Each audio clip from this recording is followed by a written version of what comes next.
He's got Yeah, it. there we Dun, go. dun, Yes. dun, dun, dun, dun, dun, dun, dun, dun, dun. Ah! Hey everybody out there, how you doing? This is a special edition of Two Legs, a special live edition, and normally we talk McCartney, but today we're just as Andy and I are Star Wars junkies. We're just going to talk a little bit about the Obi-Wan Kenobi show, and our thoughts on that, and just And the whole Star Star Wars in Wars in general, yeah. general. Yeah, because I mean I've got something here I'm going to show that I picked up when I was in Michigan last month, and or was it earlier this month? I don't even know, but I don't even remember anymore. But yeah, we're gonna have a good time with that. And but first, we can get a little McCartney in here. I was Mm, sent a clip of the Glastonbury show from Saturday night, yeah. and it was the the David Grohl stuff, it was the Bruce stuff, and then it Yep. was went right into the end and Golden Slumbers, and then the end, and wow, I mean he nailed it. He nailed it. I was really just pleasantly surprised or pleasantly pleased, however you want to say it. But I'm really happy for him because I mean he took a chance. I think he would have been destroyed by Twitter. If his voice was in the 2019 shape, you Yeah. know, I think he would have been just and the reviews have been great. People are just talking about how wonderful the show was, and I'm just happy to hear that. I really am. The people that have been, bashing his voice, and I'm one of them. I've bashed his voice as well. We all have. So we talk about, how well I've talked about how I wish he would just, record albums and not do anything live anymore. But excuse me. But I'm happy that the show was a success, and we'll see where he goes next with touring. Yeah, I So think the video of Dave Grohl doing a band on the run with him was awesome. I right, watched that this yeah. morning, Hmm. and our friends in the UK, through the BBC, they can watch it. I think for 30 days on the BBC's website still, which Right. was nice. And I think an audio version. I think for everybody internationally for 30 days. But Grohl sounded great on Band on the Run. Yeah, and I didn't get, and did watch the Glory Days bit, and that was cool.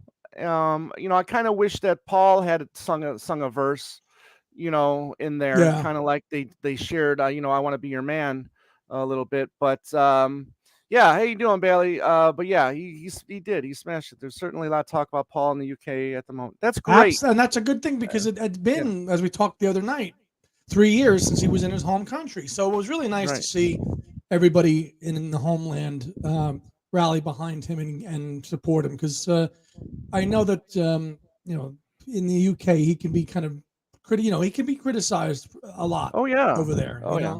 More More so so than than here. here. More so than here. Absolutely. How you doing, So Bill?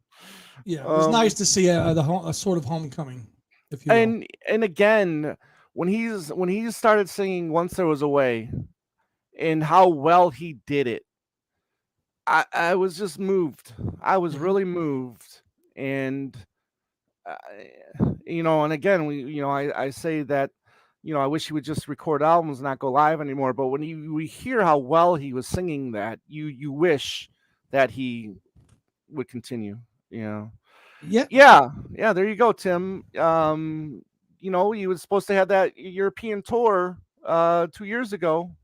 So hopefully those I shows come back for you I guys. bet you he'll do a. I bet you he'll do a winter European tour with dates in the Right. UK too. Because he does that when he's toured in the winter, in the fall and the winter.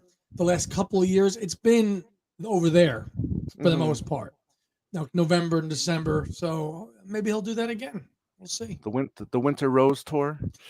Wouldn't that be nice? And they can do some songs from Back to the Egg, if we do get it in the fourth quarter here Yeah, for the archive. Wouldn't that be awesome? yeah. We shall see. But yeah, Yeah. good return back to the stage, capping it at Glastonbury for our guy. So Absolutely, absolutely. Good stuff. So when I was in Michigan a few weeks back, I tried to, visit record stores and whatnot, and I did visit one.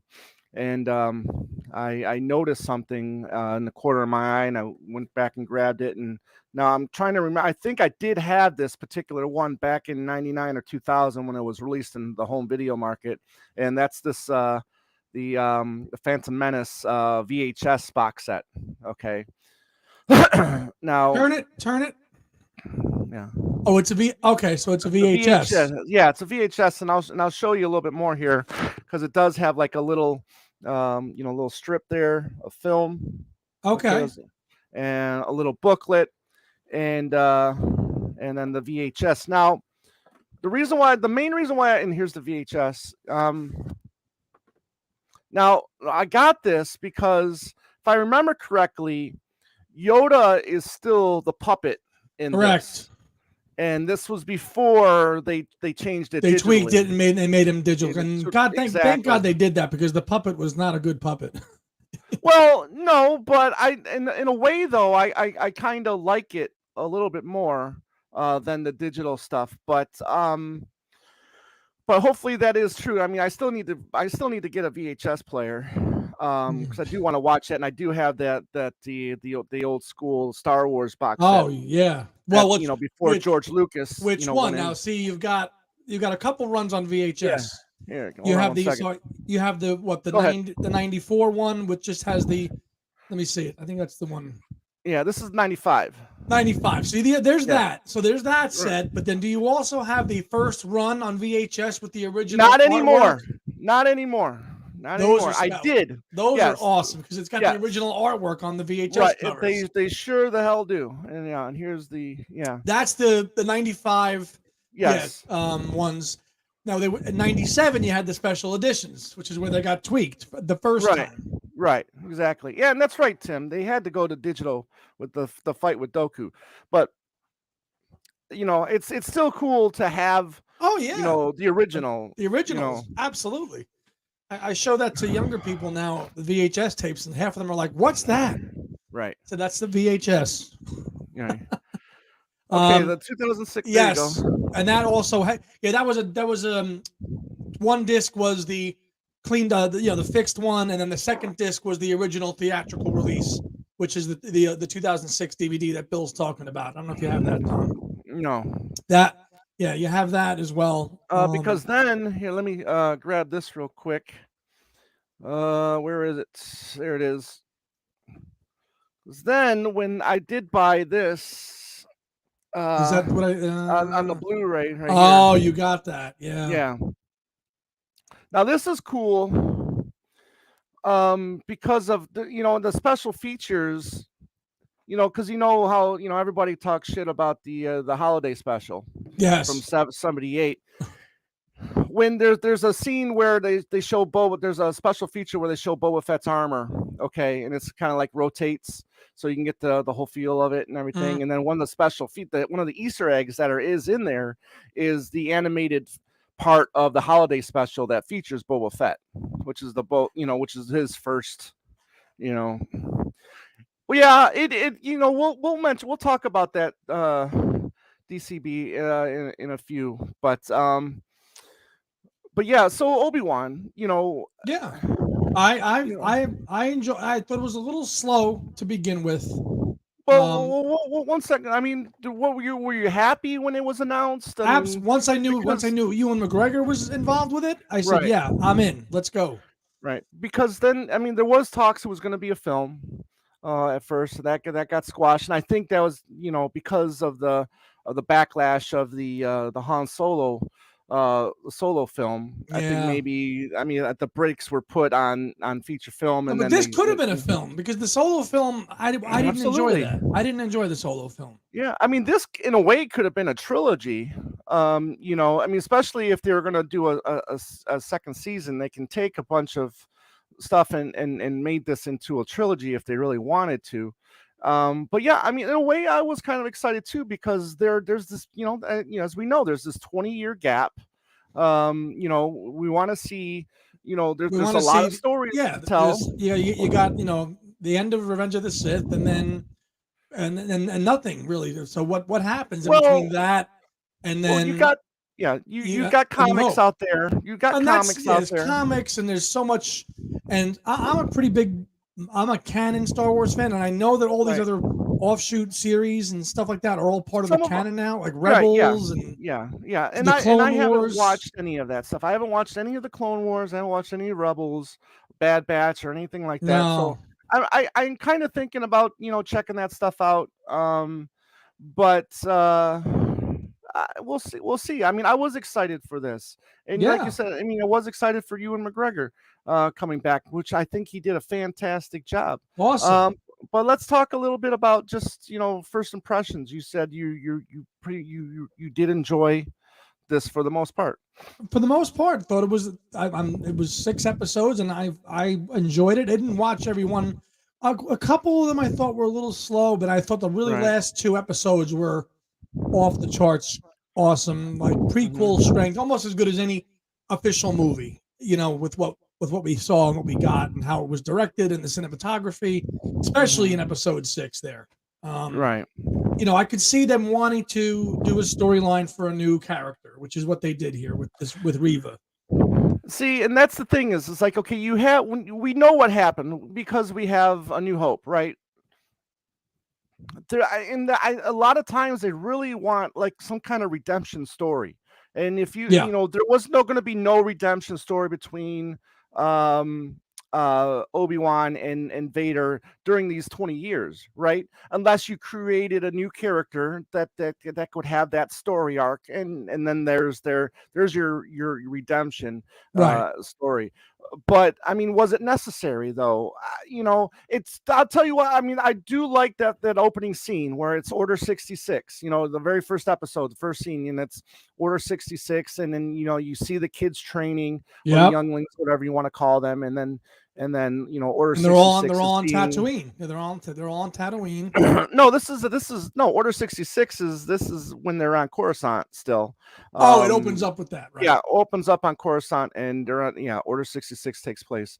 So you get the sense of, and then and then later, a couple scenes later, you see Reva, and then it kind of starts making sense that this is going to be kind of her story, as well as Obi-Wan and Vader's story. And I think a lot of people were like, why is this person this is about Kenobi. Why is this person the main storyline? Right.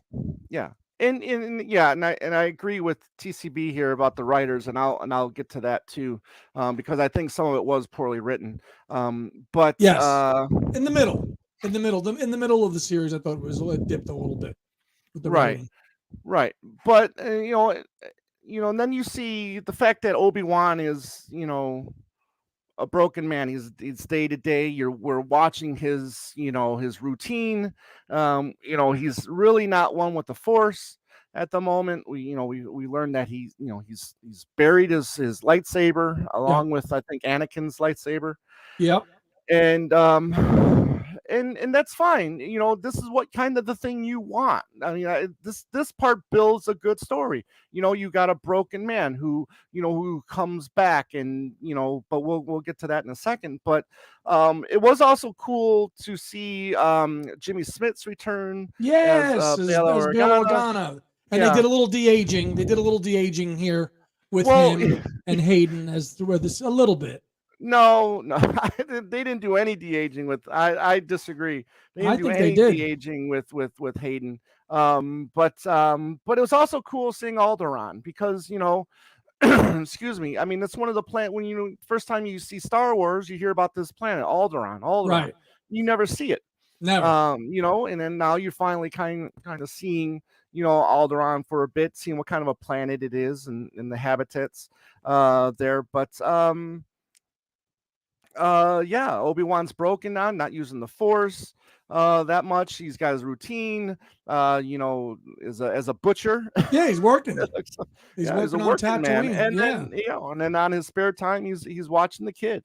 And he's just known as Ben. He's dropped the Obi-Wan persona. Exactly. He's just Ben. That took some getting used to too, because after you got the prequels and you just hear Obi-Wan. Then you're like, Obi-Wan. But then that it's a nice tie-in because we come to learn him as Ben in A New Hope right. initially. So Right. that links it well. That links it. Yeah, exactly. So in a way, it does tie in with the prequels. I think better than it does tie in maybe with the original trilogy. Mm. Um, but again, I think they purposely tried to do that after the sequels tried to pretty much eliminate the prequels in a way. So now this Obi-Wan show is trying to get the prequels more A into little bit more accepted right, into the lore a little bit. right. Yeah, Yeah. yeah, Yeah. This yes, was good. Did Bill. you see that Yeah, video of the people watching it and then they went crazy? Did you see that? yeah, yeah. They had it on at a bar, like 500 people. They said that line, and then the place Right. exploded. Just exploded. Yeah. That was great. And that is good because it's iconic there for, I mean, Ewan I think is carrying the torch of what, Alex did in the first film, and I think that's great. And then seeing him he do it he in plays. He episode carries the 3. role. He carries the Yeah. role flawlessly and does a fine job in paying Right. Alec Guinness tribute to Right. everything. Now, I will say this, that one of the things that I wish they did a little bit differently is maybe aged Ewan a little bit more. Because you look at him, this is 10 years. This is like 10 years away from A New A Hope. New Hope. And yeah, you see his face might look a little aged, but I wish they just maybe had a little bit more gray hair. And I know that people age a little bit more rapidly living on Tatooine because of the extra suns. Um, so Well, maybe after that final battle there with Anakin will cause well, him to maybe, age. but right. But if you look at Uncle Owen, you look at Aunt Beru as well. I mean, they still are very young looking. I mean, I know Owen has a few, gray hairs in the beard and whatnot. But then when you look at the pictures of them and from A New Hope, you kind of wish maybe they were just aged a Well, little bit more. we don't even know how much longer like will pass when season 2 of Kenobi starts. Is that going to be 5 years later? I mean, and do we see a Right. drastically looking Obi-Wan closer to what Alec Guinness looked like in A New Hope? You probably Right. will. Right. Yeah, you would maybe, but I mean, there's not a lot of, I don't know how much stressful situations he's going to be in between then and now because I mean, looks, I mean, stress, rapidly ages you as well too. But what does DCB says here? Let's be real. This whole endeavor was made to make Obi-Wan look like a total fool. Missions accomplished. I don't know about that. I don't know about that. I don't wholly agree with that. I agree a little bit, but I think initially that he was kind of looking like that, but then Right. his character. But they're trying to show a broken man in the Right. beginning here. The man is broken, and his life and world has ended, and he's living in exile. So how is he supposed to look? He's supposed to look like a fool, Right. And then look how powerful they're making Vader look, which they should do. I mean, you look how powerful Vader is there in Rogue One, that's about 10 years after this. Yeah, exactly. So yeah, there should be a big difference. And I mean, Vader, look how Vader's still. I mean, he's in the Darth persona as 10 years, but he's still very much still adapting to right. how to like live and kick ass. Right. So he's not the Rogue One Vader who went on the ship and was just kicking everybody's ass there. It's a little still growing pains here, you know. Yeah, I mean, and look how weak he is, in A New Hope. I mean, he's old. He's still broken down in a way there in A New Hope, right? When he faces Vader. Yeah. Here he is. He's supposed to be learning. I mean, it's going to be interesting to see if they do a season 2 and they show, him, training with Qui-Gon with, doing the they're gonna. life. We're getting season 2. We just don't know when, but right. I thought we might get a little either Qui-Gon or Yoda. I hope we were going to see here, and we got Qui-Gon. So we got Qui-Gon. So that was, again, that was I I might have been a little disappointed with how he appears, just out of the blue. All of a sudden, Obi-Wan is again one with the Force at the end here, and then all of a sudden now he sees Qui-Gon. He should have seen him right away because he's one with the Force. He's strong with the Force when he goes to Tatooine in the first place, right? Mhm. So why wouldn't he been able to have seen Qui-Gon then? Music Star Wars. Well, hey, listen, we're passionate too, but I mean, I think some people are taking this maybe a little too seriously. Star Wars for me is as passionate as I am about it. It's just a film. I mean, it's just a movie. I mean, yeah, some of it I disagree with, especially the sequels, the Disney sequels. I Mm. mean, they're okay, but I don't think they match up to the prequels and the original trilogy. But I I haven't watched a lot of them since I saw each one a couple of times when they came out, but yeah, I don't know if there's the staying power. It's weird, like the prequels now, or because it's been 20 years since the prequels. The prequels now kind of look better than the sequels in a way right. now. But remember back then, the hatred for the prequels was Oh, off the yeah, charts. right. Now I it mean, was a lot of hate. there was a lot of hate, especially for Jar Jar in the first film, and especially for the terrible love scenes between Padme and Anakin. That first half of Attack of the Clones is uh, just terrible. Right. They got it. Uh, They mostly got it right with Revenge of the Sith. But now you look at the sequels in 15, right, 18, 15, 17, and 19, right, and it's like, yeah. Rogue One I think was better than all those. Right. Yeah. And we talk about the writing a little bit too. I mean, but we got to remember. I mean, the writing has never been amazing for the original trilogy. Well, The it's like if you've ever watched that documentary Empire of Dreams, Carrie Fisher says about George right. Lucas's writing. She goes, you can write this stuff, you can't speak it," Right. and I she's mean that's true.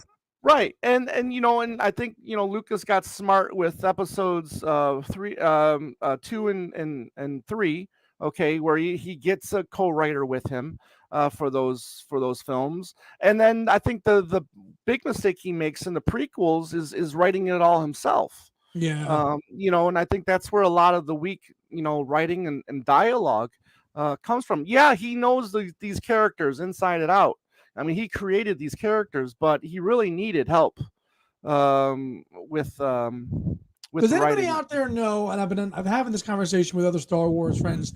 Is George Lucas have any input with Kenobi? Is he there? Like somebody said, oh, he's actually hanging around on the set, or is once he sold it to Disney, he was like, I'm done, I'm out. Does he have Well, any say in anything now on how it's, or is it totally a Disney thing? well, And he George is had a totally out. storyline. He had a storyline all set for Disney. He had a plot, didn't he? Set for the next trilogy, and they just were like, "No, screw you. We're gonna go our own way." Right. So I would thought he was totally done with it, but somebody tried telling me that, oh no, Lucas is involved and he's on set, and I'm like, I don't think so. I think Well, George you Lucas see is done. pictures. Well, I just saw a picture with him and Anakin. So I do think he has some kind of input. I know the people that are running these shows are big Lucas disciples. Okay, Right. Favreau and the other guy forgetting his name at the moment.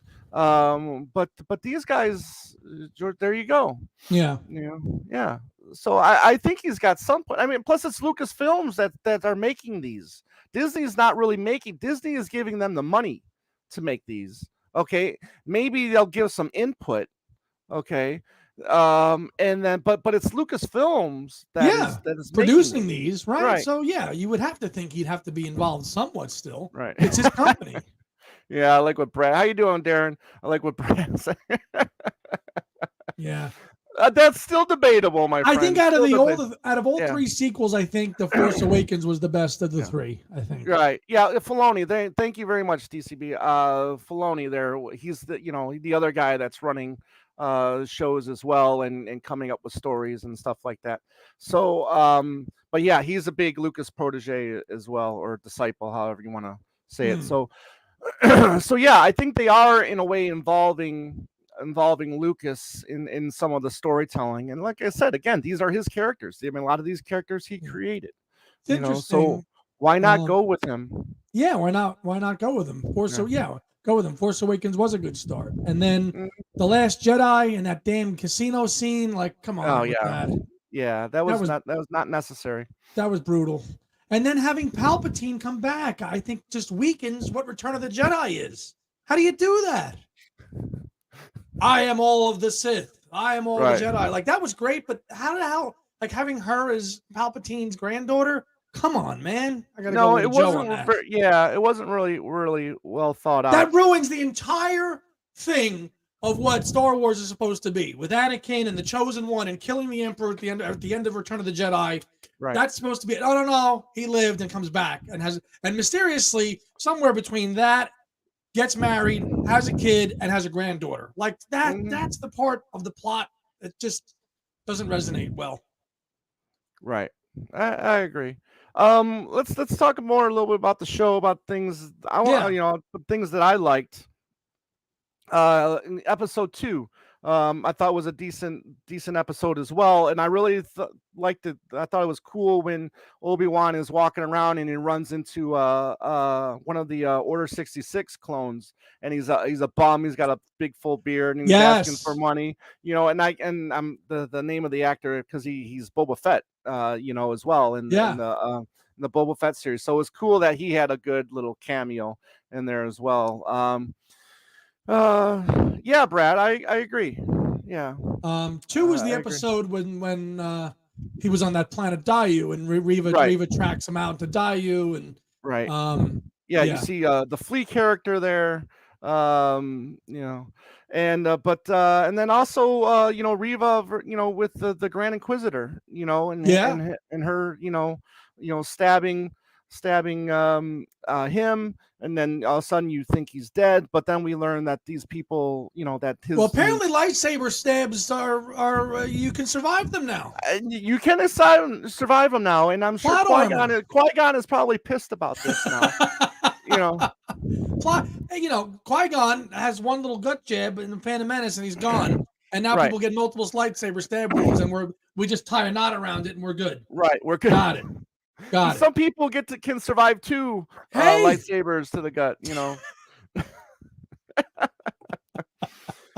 But I was, it was really cool because it was supposed to air a week prior, but then they had to they aired the first 2 they had the first 2 later, right, and then they dropped 2 on the first night, which was cool because then you see the first episode and second episode ends with seeing Vader. The ending of episode 2 is because that's when he finds out that he's not dead, when she tells him, you didn't know that he was alive still, and then he has the dreams and he's sitting on the ship escaping, and then he just says Anakin, and then you see the gasp. That was an awesome finish. That was great, because then you had to wait a week to see the next one, which was cool. Right.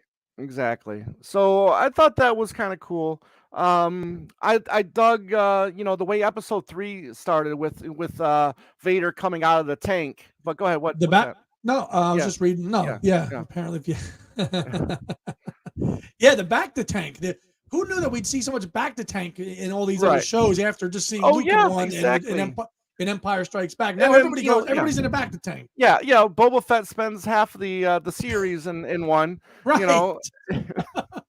Yeah, that guy was just laying down in one the whole time. Now, Anakin's in one, but we've seen him in one, and you saw him in one in Rogue One too. I think for a hot minute as well. Right. I just looking now. All these episodes were all directed by the same person, Deborah Chow. She so they had different writers, but she directed all 6 of them. And but episode 3 it's Mustafar, and and then this is the one where we see the first kind of little battle between Vader and Obi-Wan, and you see Vader, again, seeing how ruthless he is to get to Obi-Wan by killing people as he's, Well, he was guilting him out because he was hiding and he was just destroying the village to draw him out. Right. And that's the thing, TCB, I'll agree with you there, is there's a lot of really good scenes in here, which in the long run, to me, makes this Obi-Wan series acceptable. There's just Absolutely. really a lot of good scenes throughout the whole season. So yeah, seeing Vader, killing these people as he's trying to find Obi-Wan, and then we see Obi-Wan trying to draw him away from the Yep. people, getting him, and then you still see, Obi-Wan still kind of weak with the Force, but he's starting to slowly come back, Slowly. and slowly come back, And then but they've got that but the kind of that go ahead. escape room Right. where all the previous Jedi were kind of Right. leaving their Right. mark on the wall and stuff. And I know that I Right. can't remember the other name of the Jedi. Somebody in the chat can tell us that. Yeah. You know the guy, whatever I the know guy's who you're name. talking about, Quinlan or something like That's that. yes. Yeah. Again, that's Yeah. that's from the offshoot series. But yeah. Right. Exactly. Yeah. Yes, this is a Hi, Joe. Oh, exactly. But yeah, I mean that fight. What did make sense to me is okay. He's setting him on fire, which is fine. I know where you're going to Okay. go with this, but go. Yeah, but and then to be easily, rescued, okay, and then just his body is burned. You don't see any hair, fizzed out or anything like that. Nothing. He should have got some kind of facial stuff. Plus, There as well. you telling me that Darth Vader is still so petrified of fire that he's not going to go walk through and go get him? Well, see, and that's the thing is his whole suit is fireproof. I mean, it's designed to be able to. I mean, the guy that you've been spent a withstand. decade searching Yeah. for is laying right in front of you. You lit the ground on fire. You're burning him alive, Right. mimicking that Revenge of the Sith look, which was cool. But then Right. he just walks away, and Yeah, he just gets walks away. rescued. What? And I think that's what they're trying to show is that he's just toying with Obi-Wan. I mean, I think he knows that he's more powerful than Obi-Wan. He can But get is he? Obi-Wan. Is he really? Exactly. And he thinks that he can get Obi-Wan whenever he wants to, and he can do, destroy him whenever he wants. So that's what I just, felt like he's just toying with him at the moment. So but to that, then I mean I thought that was a pretty good scene too. But then episode 4, I think could have been probably the weakest episode. Yeah, episode 4. Oh, that's when they were on Jabim. Right. Okay. Right. Okay. Oh, well, that was the cool one. This is when they went on there, and then they saw the Jedi in remember? Yeah, but I mean that was a good scene. That was probably the best of that episode for me, though. But you look, he goes to the to the Inquisitors and Inquisitorius or whatever the moon is called. Right. Where all And the yeah, but but look how bad that escape was. That escape was very undramatic. He has Leia under his coat, and they're walking. You can tell me all these people around, can't recognize that, and then they escape so easily. I just feel, and then the special Plot effects there. Because it's hard. I know that. I get It's it. hard. but- It's hard to watch a show where the outcome is okay. Leia's fine. Obi-Wan is fine. So creating this suspense or this are they going to get out? Are they going to get captured? When you Right. know the end result, it's kind of hard to sit there and go, how can we make Exactly. this? It's kind of hard to Right. do that, Right. So when you know the results, then you ask yourself, okay, why are they doing this to begin with? But yeah, I just thought the ending of episode 4, and plus it was only a half an hour. Now that was the short one. Right. Yeah, 30 that was only the short even one. with the intro and the credits. That one was only a 30-minute episode. I remember Right. telling you that was a cheapy Charlie. We got ripped off on that one a little bit. We did. We did. But then things picked up for episode 5. Dude, yeah. Now this is what I wanted this whole show to be. More of an Anakin and Obi-Wan. Let's let that be Right. the whole thing. Right. And and forget about the Reva thing. Should have been a side note. It shouldn't have been so predominant in the show, in my opinion. The first 4 episodes are all that Reva thing and trying to become the Grand Inquisitor. And now I did like the reveal of who she was. Right. And that's the payoff by kind of, I guess, by going through all these episodes of kind of showing why she's, but I just thought it could have been done a little bit quicker. Right. I mean, with that, it took so much, and then these two is what we wanted. These were these gave us the fan service. This is exactly Right. what we wanted. Yeah, and that's the issue. I mean, listen, Antony. I mean, is that how you pronounce your name? But we know this because of what we know from A New Hope. You right? I mean, we got to show these people in some kind of stressful situations, but we know they're fine because we have A New Hope. So Right. we can't put somebody in too much of harm's way because then that'll screw up what's already to come, what's already been done. To come, so right. and the big thing is, okay, so how does it make sense with the line in A New Hope when we last met? Right. I was the learner, now I'm the master. How does that, so the battles that they have here, is this it? Or are they gonna, because clearly Obi-Wan kicks his butt and that line jives now with the storyline, but will they meet up again in a second in season 2? Right. Maybe, and I think probably not. And that's the reason why we have this flashback scene of of Obi-Wan and Anakin. Right. Which that was episode 5 of the training. Right. Or his trial to become a Jedi, and no longer a Padawan. Well, listen, I enjoyed it too, Ed. But again, there's for a Star Wars geeks, there's I think there's inconsistencies. I think there's weak writing, and and it didn't always feel cinematic. I think so when I think of this, I think more cinematic, and I think the special effects could have been better. And I think just some acting could have been better. So there could have been better decisions. Tell you what, though, the cinematography though in episode 6 with Vader walking in the canyon and everything. Well, yeah, off the charts. Right, and that's well done.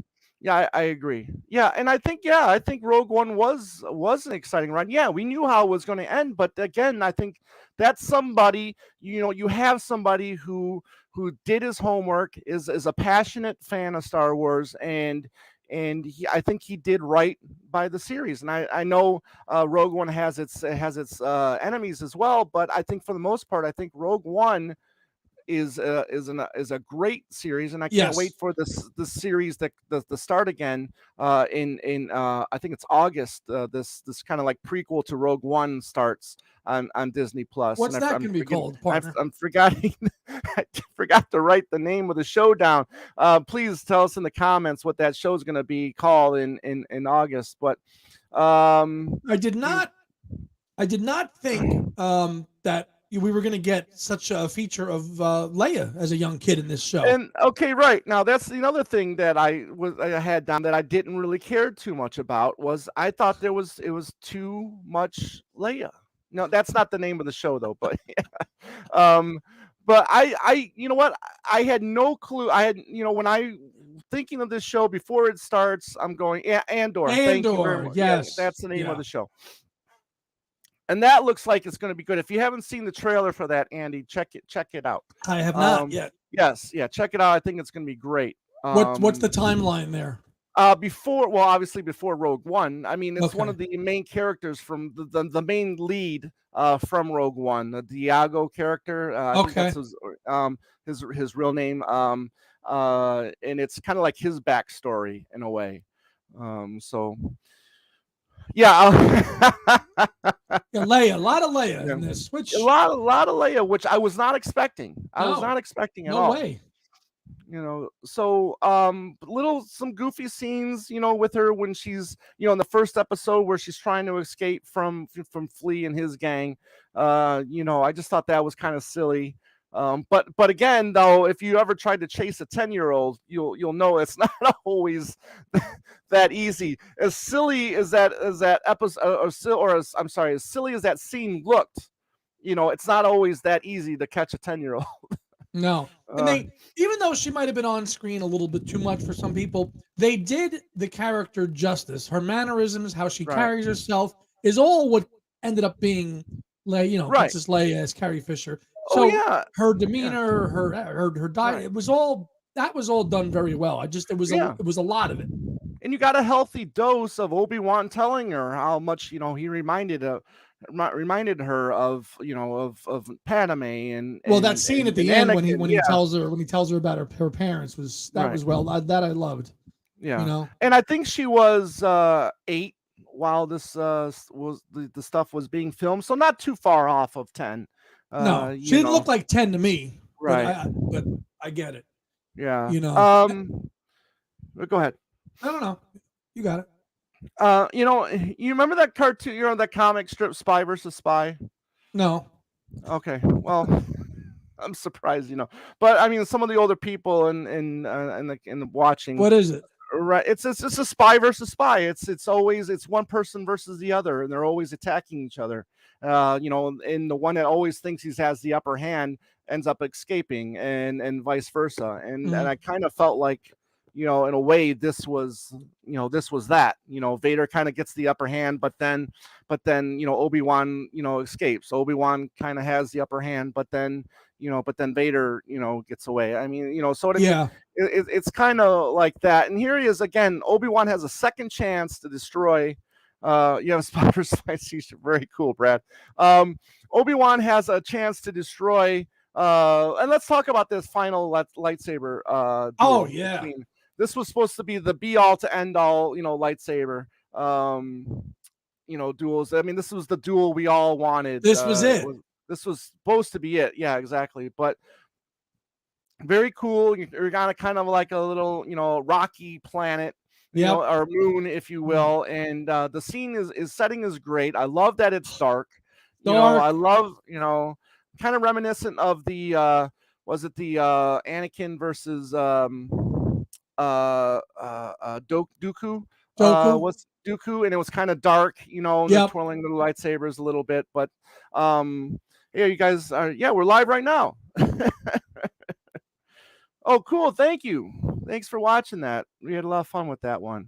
But yeah, I mean, that It was a good everything. scene. It was everything what I wanted. Vader with the rocks. He's right. He's trying to. He's going to bury Obi-Wan alive, and then Right. Obi-Wan comes back, and then one of the coolest shots is when you see Obi-Wan with the rocks hurling them at Vader. That was, Right. And just pelting him and pelting him and pelting him. Right. I mean, I think I watched that fight scene like 10 times. It was right. So yeah, I good. watched a few myself too. And then so and then good. he comes after him, right? And then he's running towards him. He's busting up his chest piece. Yeah, you're starting to hear the labored breathing now. Right, exactly. That you heard at the end of Return of the Jedi, and you're like, flashbacks. We're hearing the labored breathing, and like, wow, he's actually his like. Now I know in the comics, Ahsoka like destroys his mask, which I've watched. I've watched like a million videos. Well, that on was this. that was one of the, not the comics. That was in the one of the animated series. One of them, but yeah. So I know there wasn't this, but this is the first time we see it like in live action where his mask is split open, and there we see Hayden Christensen under the mask. And that was a hybrid great. voice, a hybrid voice between James Earl Jones and Hayden's voice. I love that. I love that 100%. And that's what we didn't get a lot of either was, Anakin or Hayden Christensen's actual, face, Vader face. We got it in the tank like really quick, but this was more than what I could have asked for, man. This was great, seeing him and then, yelling his name as he's walking away. Yep. And then how about the interaction between you'd see the glow of the lightsaber red, and then you'd see his face light in blue showing the conflict, showing the Anakin Darth, multiple personality thing. True. I thought that was so well done, and he's like, you didn't kill Anakin. I did. Right. And then it kind of, and then you get the, you didn't kill me, I killed me bit, which, kind of, then takes for the, what was it Empire, when he talks about, Vader, killed, my friend Anakin, it was Vader. And was it that? Yeah. So then, and then he goes, from a certain point of view. Right. Well, because now with that line jives now, because now he's saying I killed him, Right. So, but that whole scene, and then you just see, and it cuts to Obi-Wan's face, and he's tearing up and he's apologizing, and that was great, right? You just see that, like, he just feels he could kill him, but he just knows that he's bested him now twice, and he's just pathetic, and he just takes pity on him because he knows He's Just feel not. sorry. Well, he's partially responsible for how he became Vader in a way. He is, You but know, I don't think he feels threatened anymore. Like I've got to go because remember he says he was talking to I think Qui-Gon and he's like this has to end today. Either right? he kills me or I kill him. But clearly he could have killed him, but he didn't need to because he bested him twice already now, and he just he looked at him and was tearing up and he just walked away. Right. Yeah, that's true, DCB. So, yeah, I mean, we get that. We understand that, but it was just really cool to hear the mix between Hayden's voice and James Earl Ah, Jones' voices, together. all right. Somebody else out there clarify this because I still have not if it's true or not. Is it James Earl Jones's voice or is it a AI computer synthesized version of his voice? No, I believe it's James Earl Jones That's doing what I this. thought Yeah. too, but I'm hearing He's in the otherwise. credits. He's in the credits. He's in the credits, but maybe just because the likeness of his voice, or did he actually No, do the lines? did. Yes, it is. No, see, he's saying it's AI, and I've heard this No, too. I then think why it's have really his name in him the credits? Then why have his name in the credits? because it's his it's his voice, but I think what they might have done was just done a little computer synth thing with it to Okay. generate it. Yeah. But I do know they do that for okay, it's a modified James. Okay, it's fine. I do know they do that in the Top Gun movie for Val Kilmer's role. For the people that are Top Gun fans or whatever. I could do without those movies, but yeah, he has come out and said that that they use that for him. Yeah. We'll see. Okay, right. Okay. Fair enough. I mean, I had just heard that it was James Earl Jones was coming yeah. back to voice it. But yeah, that was just so cool to hear the hybrid of the both voices where now this mask was split open and everything. Right. And Right. that was the payoff for the whole series. That's what we wanted to see, and it was the last episode and it was perfect. I mean, I know they built up to it. It was only 6 episodes, so Right. yeah, AI these days, especially with Disney money, yeah, they can do it. And they can do it, boy. Let me tell you. Now the first half of that, now the last 20 minutes now of that episode, I think kind of dropped the ball a little bit. After the fight, after the Vader Obi-Wan fight, I think the ball was dropped a little bit then with the last 20 minutes of episode 6. Okay, Reva's on Tatooine.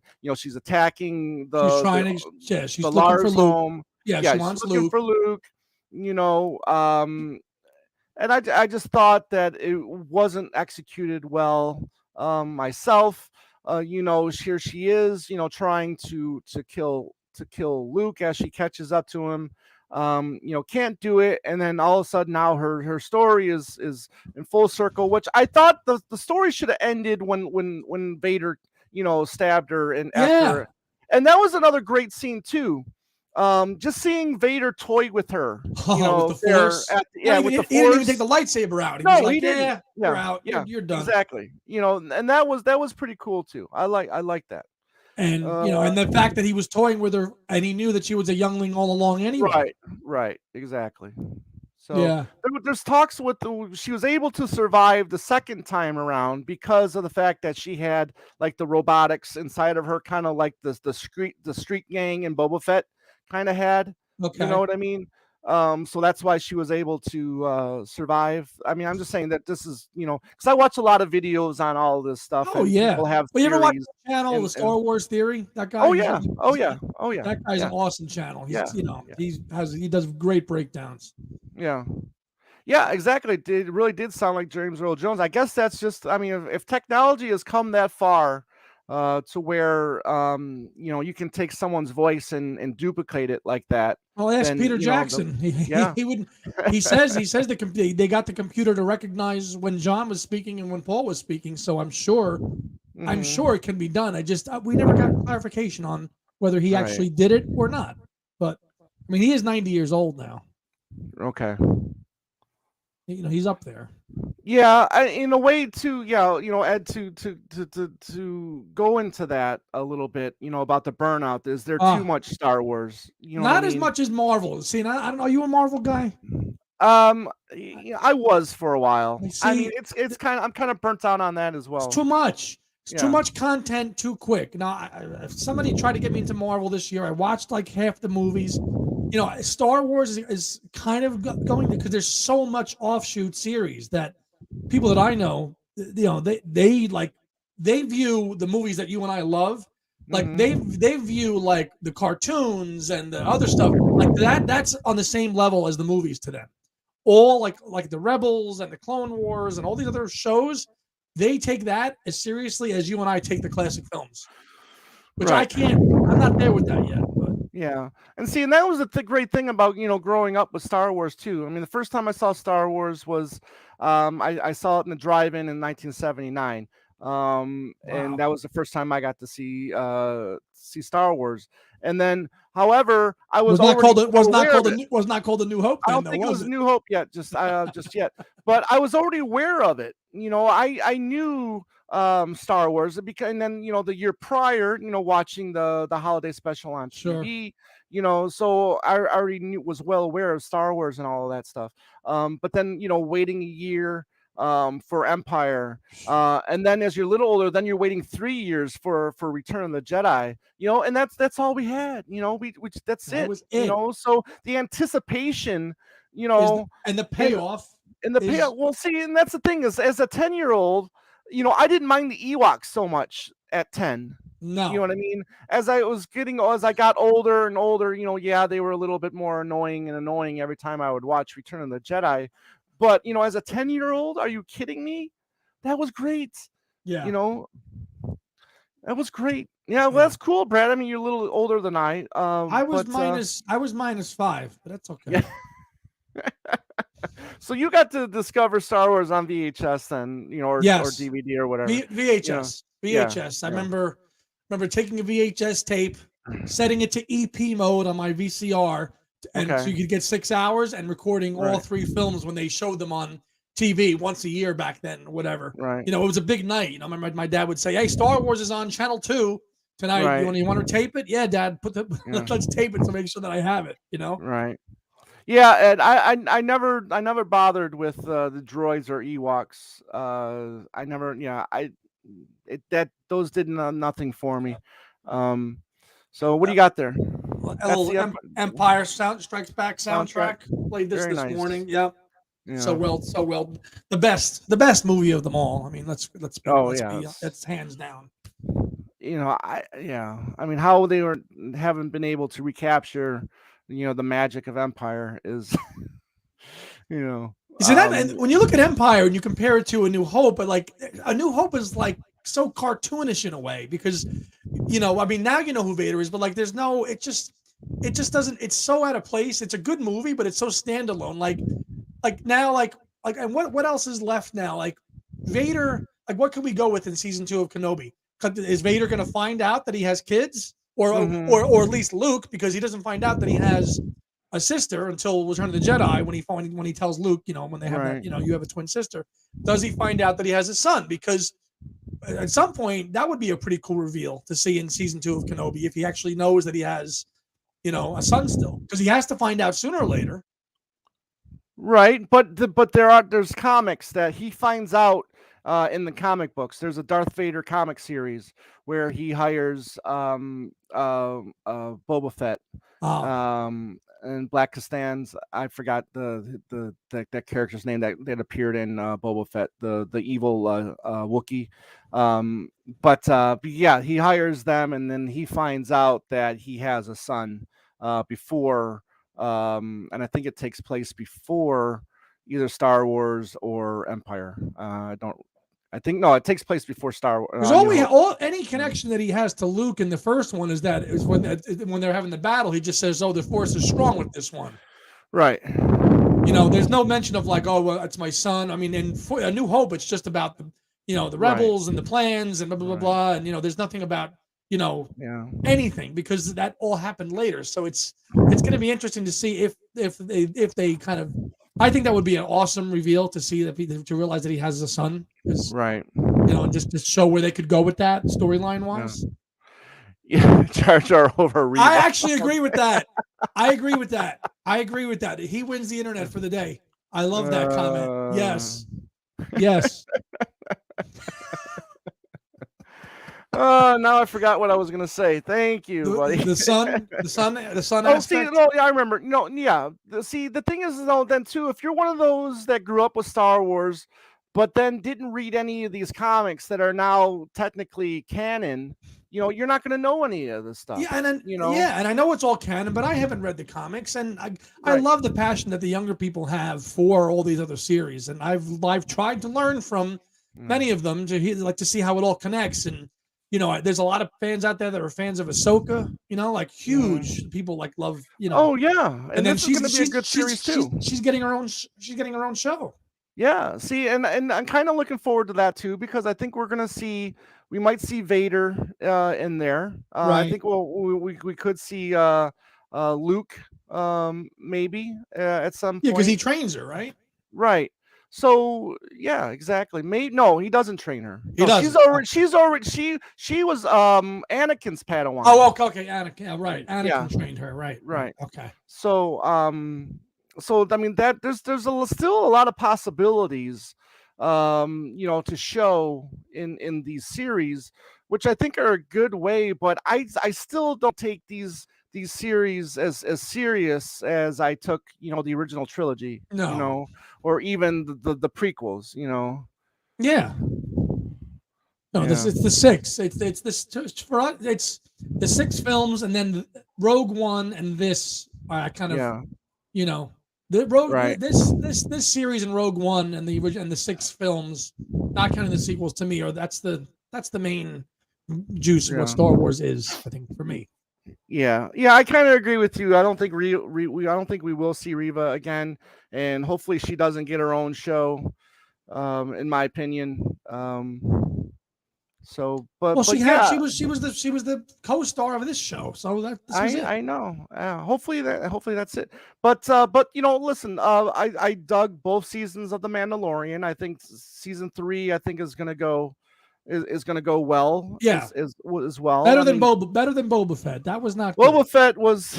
Oh, let's not even get started on. That was not good. Yeah. Yeah, see, Brad, I have no interest whatsoever in the Solo film. No, God, I fell asleep during Not it. one bit. Not one bit. Yeah, I think Mando season 3 has a lot of because a lot Boba of Fett, potential. the Boba Fett ended up being like a Mandalorian show. It wasn't really about Boba Fett. 2.5. I mean, well, yeah, it was, but I mean, I just think they were misdirected. I just don't think it was well thought out. Here you got the most feared bounty hunter in the galaxy, right? And they don't portray that here in the series. They should have showed some like flashbacks of him, kicking ass, getting a little more sense of who he was. Rather than again, a broken down man trying to recapture a little of the Gloria, Nice one. Yeah. But I'm much the fan of the Star Wars. Some of them. Okay. Some. Yeah. Wasn't there like a turkey Star Wars that's really bad? It was like a remake of Star Wars, but it was filmed in Turkey, and it's terrible. Can't say that I have. Yeah, this was terrible. Plus concerning up. But yeah, I mean, but in a whole, I enjoyed it. Yeah, there you go. Born on Tatooine. But as a whole, I enjoyed Obi-Wan. Yeah. Does it have its flaws? Absolutely. I mean, It's got flaws. flaws. It's got flaws, but it paid fan service, and I was extremely pleased with the end. With it, what we got in episode 6 and 5 to me was worth. It was worth it. It made up for the lackluster couple of episodes with the Reva, Inquisitor stuff beforehand. So anytime we get Vader dialogue and Vader on screen, you're paying, the initial fans, you're paying, you're doing fan service. So I thought it was great. It was worth it. And I can't wait for season 2. Yeah. Oh, Brad's been watching. He's a Trekkie now. Yeah, I haven't watched any of the Strange New World episodes. My wife is a Trekkie. And yeah, there you go. Can't do it though. Yeah. Um, but yeah, I mean, as a whole, I dug it. I'm looking forward to this next series. Andor. Andor. Yeah. Yeah, and then Ahsoka, I think, is gonna be fine. I do think there's gonna be a season 2 of Obi-Wan. I mean, Yep. you and Hayden want it, which is nice to see. I want to see more of them, though. I mean, Yes. I want to see, Anakin, or I mean Obi-Wan training with Qui-Gon. I want to see what Vader's doing, in between In now between. this and a New Hope. Because you get let's that scene, because then we did get that fight. Here's one thing that I didn't really necessarily care about, and now that I'm thinking about this stuff, okay, so you got the Obi-Wan and Vader duel, okay, right, in episode 5. His helmet split, he's down and out, it's a 9 Six. count. Yeah, thank you, episode 6, and he's down for the 9 count, okay.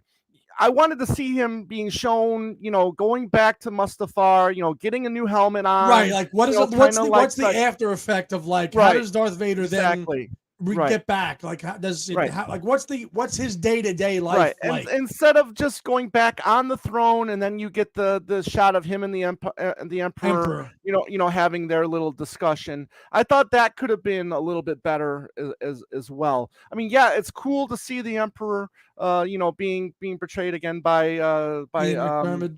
Ian. So that was cool. But yeah, again, there's just stuff was done well, but it could have been better. Yeah. Yeah. Like, well, let's just see, how does it look like? Yeah, Jackson. I just Yeah, held you it just up. showed the Emperor. Yeah, there you go. Empire Strikes Back. I have all 3 of them, but I just played this one today. Yeah, like how does, what is like the, I mean, and we've seen a little of that with him going into the Bacta Tank and stuff, but like Right. let's just see how he comes back together again after getting his Right, butt kicked. exactly. After getting his butt kicked, Yeah. I mean, what is Vader? What is the Emperor having Vader do now? I almost kind of would like to see, like, if they do like an hour episode, okay, let's say for season 2, let's have half of it, following the adventures of Obi-Wan, and then half of it, following, Vader, kind of like on this. It's kind of like almost like the Godfather 2 in a way. You're merging, yeah, Duel of the Fates. Absolutely. That's a great track. That's a great track. Yeah. Yeah. Yeah. Like let's see what he's doing. Let's see what he's doing as its own thing. And it's the same timeline. You know what I mean? So yeah. But yeah, I mean, I would welcome a season 2. Absolutely. Yeah. Maybe a little bit of writing and yeah. But yeah. For sure. For sure. For sure. Yeah. That's it. Yeah. What else? Anybody else have anything else to say on the matter? But yeah, I mean, I can definitely see a Star Wars burnout here. Is there's too much stuff, maybe. But again, they're spreading out these seasons. Okay, now it's been what 2 years since season 2 of Mandalorian. So now, so people are anticipating this. Yeah, the prequels are fine. Yeah, I mean, I'm accepting them more and more as the years, as time goes on. You do, right? Yeah. But I'll tell you what. I remember being in the theater for that day it was released for Phantom Menace, and in a packed house. And when that 20th Century Fox logo came up, I mean, we all lost our shit. Man. It got real. It got real. It did. Yep. Absolutely. It got real. But then yeah, there you go. Execute Order 2. Nice. But then again, Attack of the Clones was not I think a good follow-up to. I thought Phantom Menace, was a decent, first prequel. But I go in a way, I think they kind of with Return or Revenge of the Sith, I think they kind of try to pack too much into a 2.5 hour film. Yeah. If the movies were a little more spaced out better, make Attack of the Clones a little bit more, you could have done a little bit more. Mm-hmm. Yeah. Yeah. So, but all right. Anything else? That's it, brother. Good chat. Yeah, good chat, and thank you all for joining us. And may the two legs be with you. Yeah, legs be with you. And you'll see my partner tonight on Talk More Talk if you like that show. Tonight they're doing another listen of Driving Rain. Yep. 9 o'clock Eastern, 6 o'clock Pacific. Yeah. So I will be watching that. Yeah, looking forward to that one. Yeah, a lot of people are looking for. When we started this another listen series, I mean, a lot of people had said, Driving Rain. No, Brad, we did not see. I didn't see Piers defend Paul. However, I think he did get the amount of Beatles songs wrong. I think he said they only play like 9 Beatles songs or something like that. Yeah. But hey, but no one's perfect. But no, I did not see that. But that's good. I'm happy about that. I mean, Paul should have been defended for the show. Even if he only did, 7, 8, 9, 10 Beatles songs, he still should have been defended for that performance. Yes. Yeah. Well, I'm glad to hear that, Jackson. Again, tune in. Driving Rain is not, in my opinion, as bad as a lot of people make it out to be. But then again, when you get Chaos and Memory and New and Each Station and McCartney 3 after that, it's just like it's gonna fall. It just falls because the albums were just one after the other great. Exactly, and I think that's why the problem. If he had only released, say, 2 albums, if he only did 2 studio albums since Driving Rain, say whatever, then maybe you could rank it a little bit higher. But all the albums he's done since 2001, it just naturally is going to fall down. It just is. Yeah, exactly. I mean, those albums were exactly. They kind of like almost it's overshadowing, Driving Rain. It does in a bit, So tonight, 9 p.m. Eastern time on our Talk More Talk YouTube channel. Excuse me. We'll be live talking about Driving Rain. And is it as bad as people make it out? You think? Not a bad. No, that's an interesting question, Brad. Maybe. Listen. You had Star Sci-fi Wars. Was huge. You had Star Wars. You had Close Encounters of the Third Kind. Then Star Trek, of course. So maybe.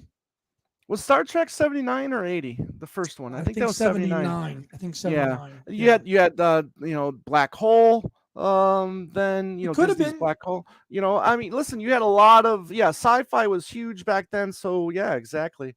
Why not, take advantage of that for on your album cover to get it out. Yeah.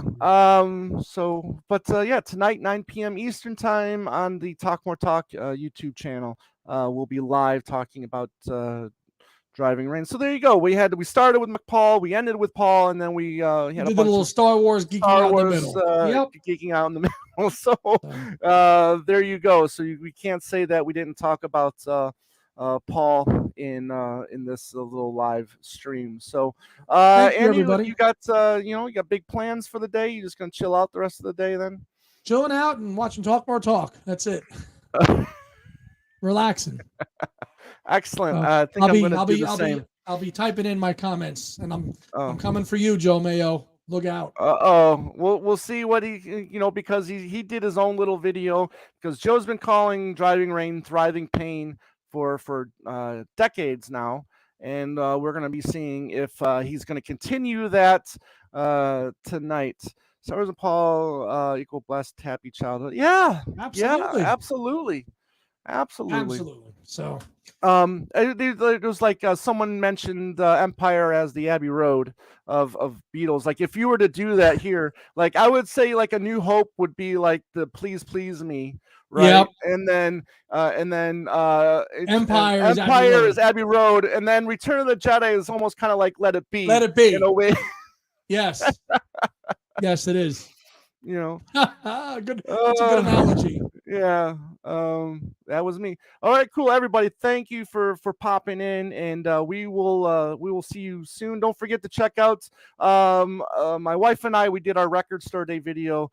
Thank you, Andy, for posting that up here this morning. Don't forget to check that out too. Andy, you're gonna have some stuff coming up on your other YouTube channel real soon. Yes, I will. But you did what was the last episode you did? I did an unboxing for Madman Across the Water. Did the unboxing of the unboxing right for here. Madman Across the Water on my own channel, the other leg, Andy's Music Vault, and a couple episodes up on there, two-parter on Bob Dylan, and one on Procol Harum. So yeah, there's a couple. It's a little side thing I like to do. Excellent. Okay, everybody, take care. We'll see you soon. See you soon, guys. Thanks.